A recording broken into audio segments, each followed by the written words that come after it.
People who live in chocolate cities, like my little burg of Wilmington, Delaware, they often take a kind of perverse pride in these lists that come out frequently, or these magazine stories that come out frequently that name this city or that city the most dangerous city in America.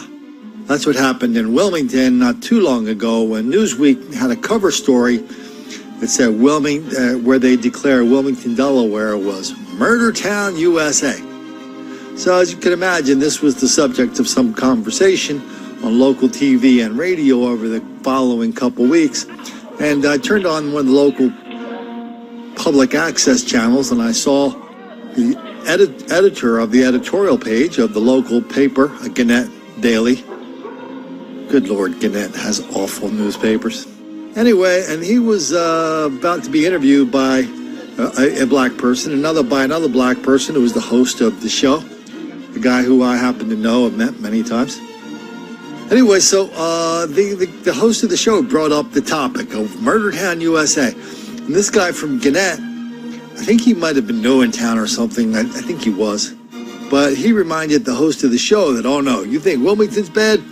You've never been to, I think he said Evanston, Illinois or something where he was from. He goes, man, that's really dangerous there. You know, it's like, oh, that's way more dangerous than Wilmington. And so they kind of got into it just a little back and forth about which city is truly dangerous, Wilmington or Evanston, Illinois. Somebody's always putting out one of these lists about who are the most dangerous cities. And there's always something, at least one thing crazy in them, if not two. Well, we lucked out today when I was looking at the local Fox affiliate website. And here it said that there's a group called the National Council for Home Safety and Security. They put out a list of the most dangerous cities in America. No, I'm sorry to say my little burg was not on it. But at the top of the list, to no one's surprise, is East St. Louis, and that's in Illinois.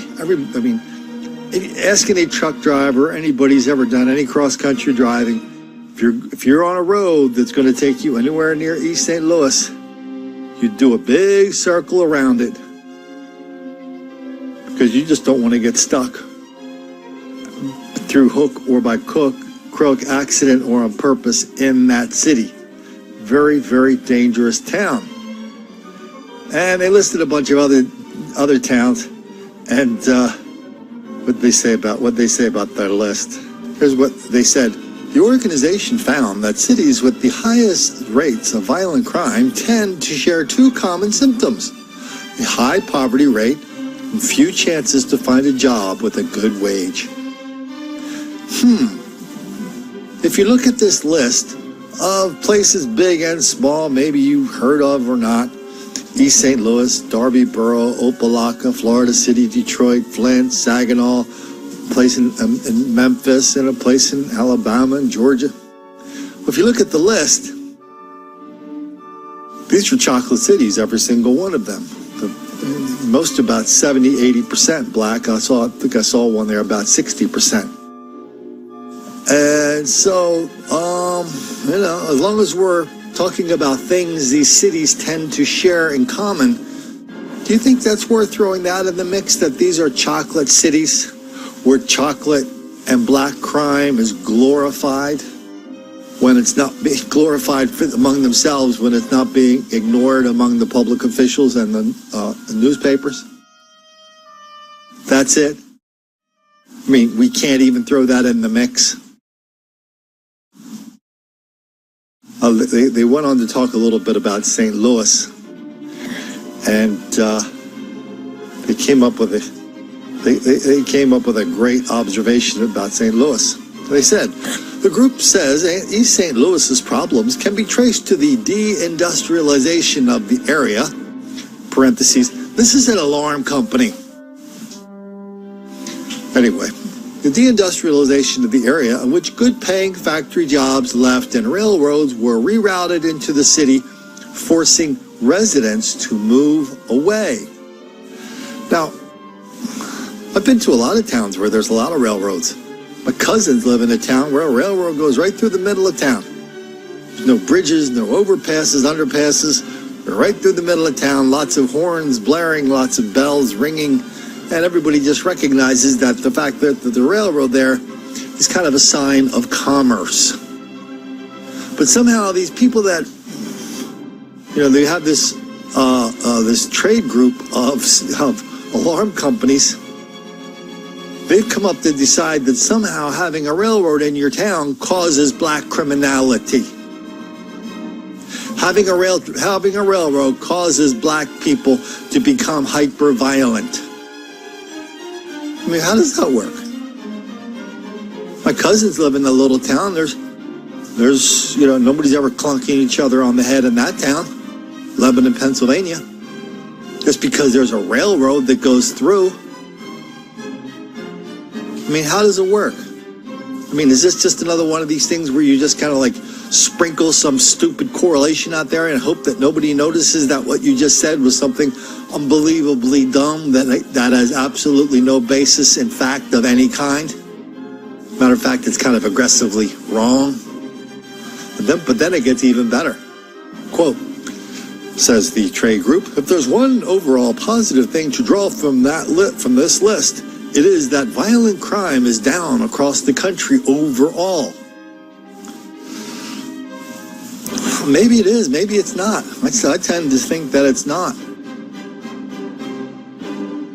But at a lot of places you just wouldn't know.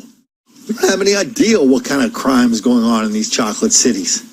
We've talked about this before in Don't Make the Black Kids Angry and lots of other places where the crime rate, black versus white crime rate is 10 times, 100 times, 1,000 times greater.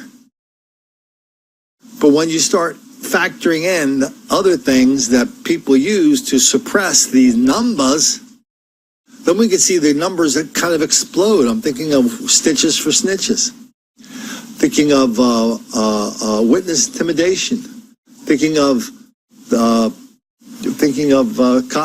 cradle to prison pipeline, where city officials come out and say they don't want to arrest any more black people.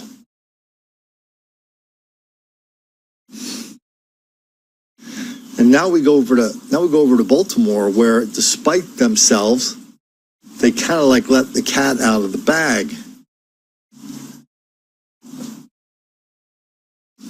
So Baltimore is just the latest city where they've been installing these shot spotters, things we've talked about and Don't Make the Black Kids Angry.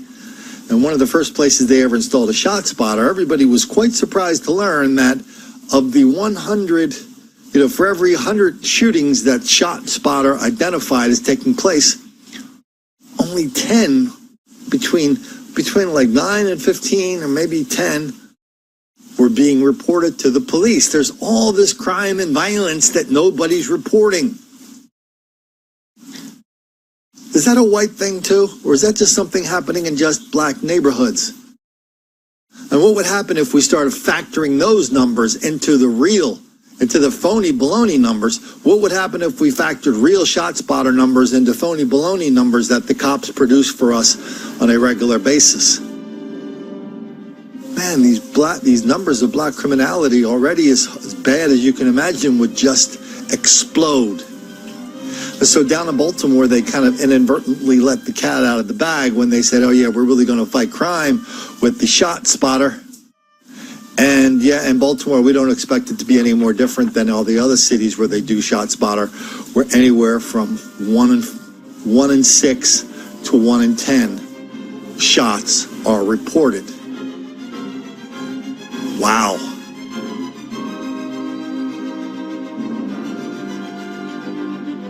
Oh, by the way, I'm using some B-roll now from good old 26th Street in Wilmington, Delaware. I happen to live. I'm going to do a story about the B-roll that you're seeing now. But I couldn't fit it all into one thing.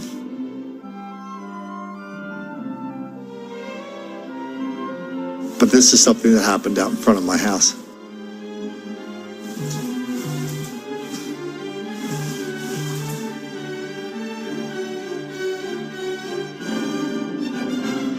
So here we got these alarm companies bragging about crime going down when there's when if it is going down, it's just a coincidence. Way more likely that it's going up. Those are the numbers. And we got people taking pride in the fact that they live in a chocolate city with lots and lots of high crime. Then we have other people just making up stories. Well, yes, a railroad came to town and that forced all the black people either to leave or to stick around and commit voluminous amounts of crime. Then you look around from, side to side and go, did anybody just realize, like, what I just said has no basis in fact whatsoever?